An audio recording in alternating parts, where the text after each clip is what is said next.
terms of security compared to the situation where you do not have fog. And for example, a lot of the security vulnerability come from the little devices that themselves cannot protect themselves, don't have enough resources. And fog can be more powerful than those little devices. So working together means as a whole over there, that system will be more protected. So that's another aspect that gives you both problems and opportunities. And the list goes on, of course, and this is such a rich area that poses new challenges, but also gives us so much more opportunities. Initially, I mentioned that you can have fog-based security services to help you actually do better, and that's another area. Thank you. Okay, Doug. Yeah. My question is, to what extent is fog already here? And an example I'm thinking of is Google Maps. Yeah. Is that sort of fog already? Yeah. So fog has been, with the definition that we are using today, and or the older definition, or older when people were doing edge computing for a long, people have been doing edge computing for many, many years. Flavors of fog computing have been around for a lot of time in different forms. For example, and the most prevailing form that has been already there used for many years was what people call content delivery networks, popularly used by the enterprise service providers. They distribute out servers and content and serve you through the local servers, for example. That is a much conventional way and implementation of fog. More recently, there are a lot of real product for sale in fog. For example, Cisco has this edge routers that are now no longer routers and switches. They're routers, switches, and service and servers.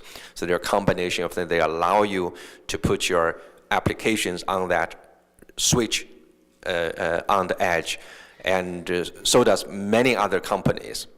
Very similar things. And if you look at each individual industry verticals, many of them already have one form or another local computing.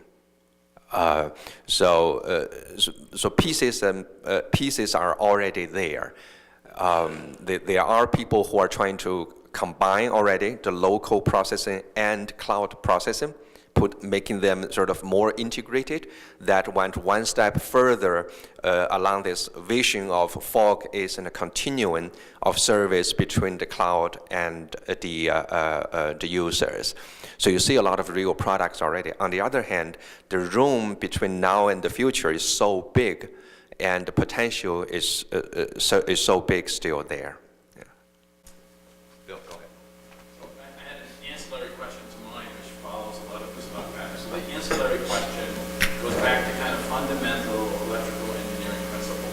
So in an engineering environment, when you're designing a system, for example, if you're a digital designer, you go through a regimented suite of tools where you can minimize the number of gates to realize your hardware-based implementation. You go through cut sets, you go through quantum maps.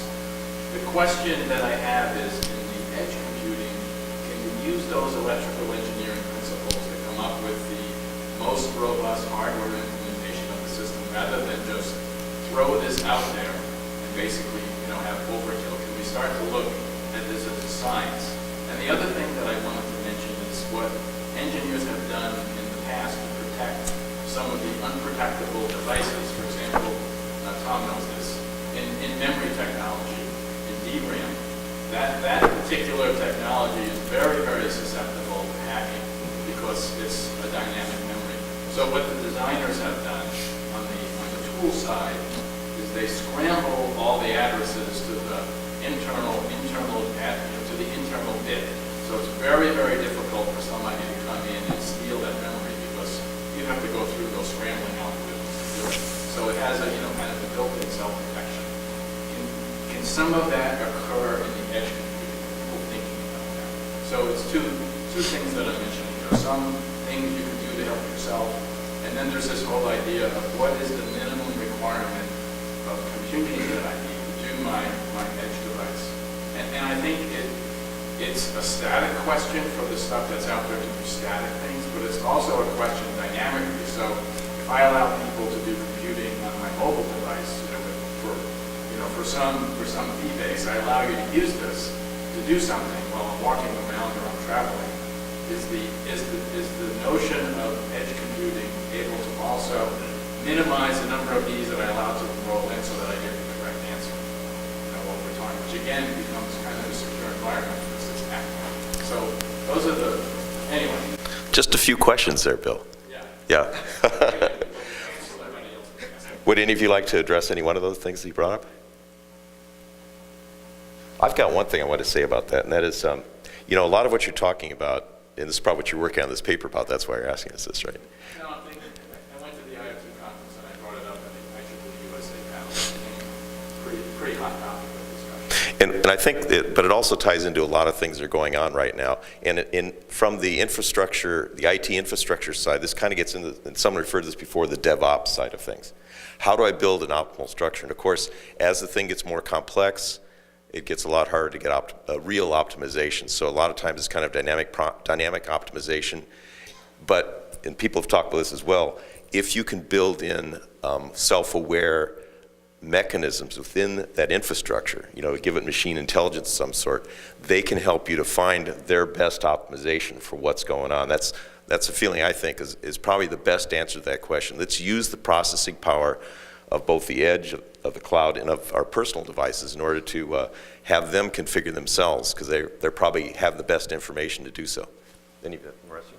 Well, just to follow up on that, if you were to look at the device that you've been holding up to us, and you were to think about how much data that device has about itself, that amount of data actually would overwhelm the data that it is sharing that is functional data. Everything from the decibels that it's seeing, the signal strength, et cetera, to whether anything is going on, in its opinion, with security.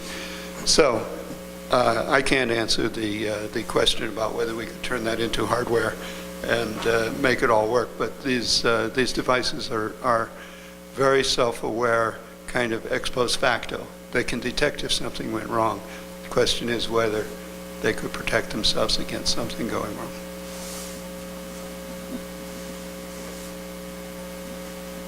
Anybody else? Well, I'll just add to what Dave just said. Can you hear him okay?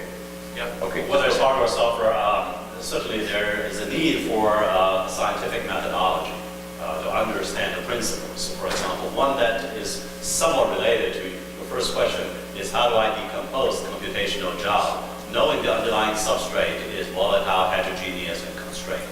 Sort of like what would MapReduce look like for the fog when you don't have powerful servers that look like each other connected by fiber on racks. And there is still a lack of scientific methodology to do such kind of decomposition. But as Dave's slides showing the blue and the red set of modules show that people are indeed starting to explore along that important direction. Okay, Steve, go ahead. I keep pondering and thinking about some of these issues. I'm sorry if I'm cycling back, but rather than talk about privacy, security, and data robustness kind of in abstract terms, I think about where the actual threat is today in the whole cyber world. It's not just father foul, but it's the bring your own device where the end user has both connections to some enterprise apps and stuff that are probably secure that are in there. They can stick whatever they want on the device. And the legacy devices weren't designed with any sort of security architecture. They're open things, aren't separate sandboxes or that sort of thing. So I don't want to make it rhetorical, but are we ever going to be able to overcome these fundamental barriers to preventing these applications from coming until we address the basic issue of the architecture of these end devices and design them to be security aware rather than just cheap or fast or cable playing movies, because they're not designed to be security aware now. We try and patch it on, we try and do detection and remediation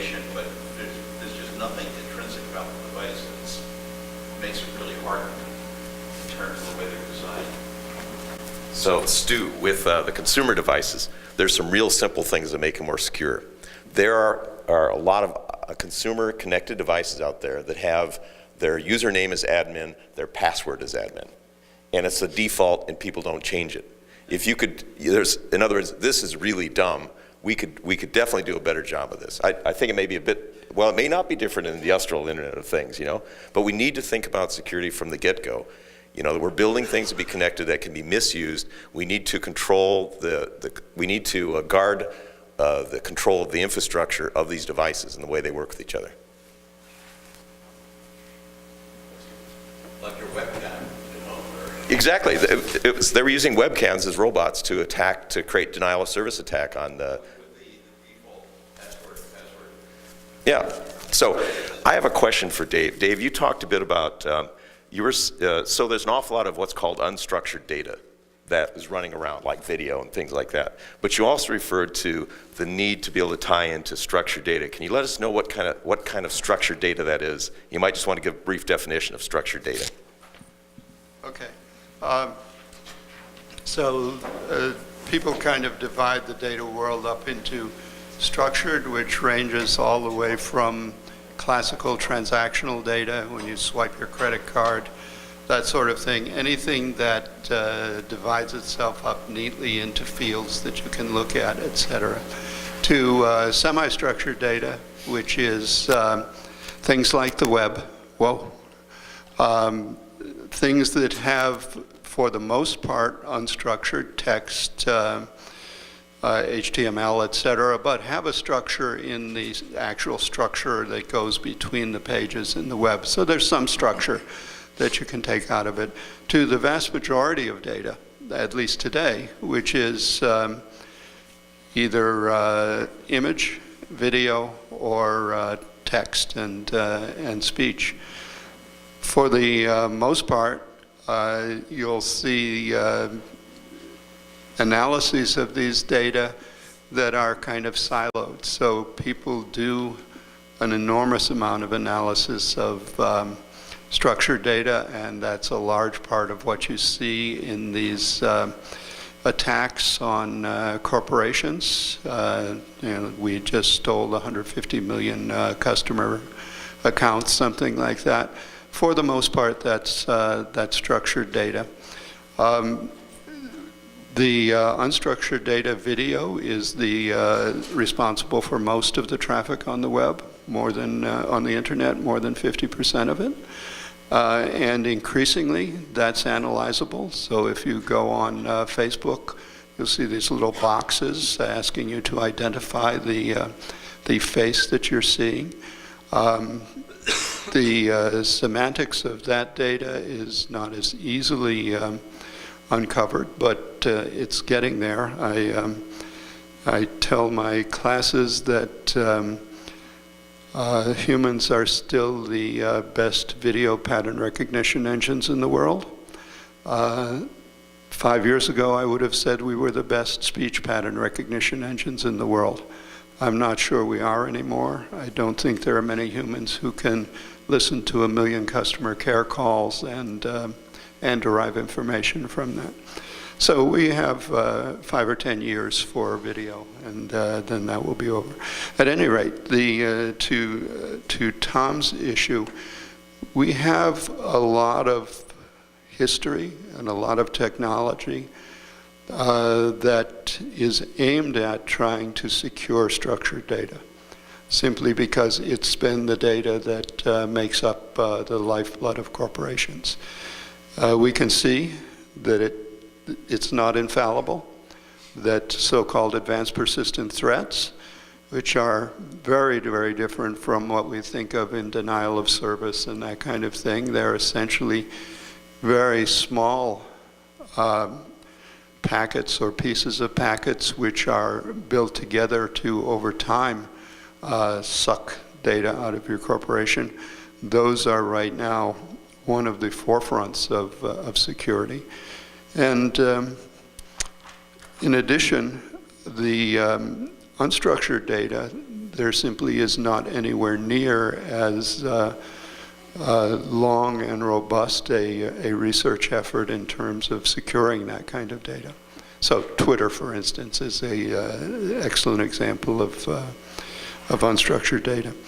I think one of the challenges in security, in fraud, in privacy, in all of these areas, is that there's an intelligent adversary.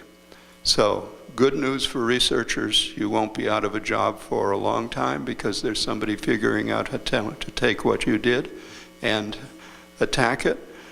But I think it means that fairly simple solutions, and often these solutions are in software because the systems that we're trying to secure are largely functionally software systems, very often have hidden but detectable by perpetrators attacks. If you look at many of the classic attacks, they are to the vulnerabilities of the software languages themselves, not to the applications that people are building.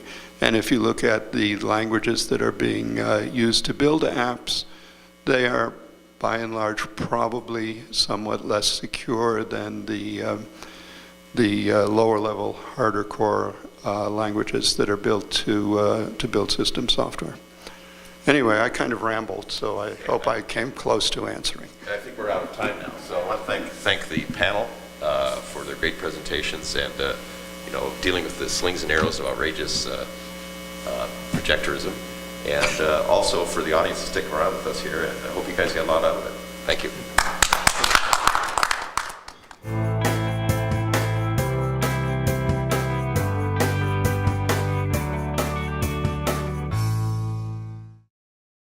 Panasonic.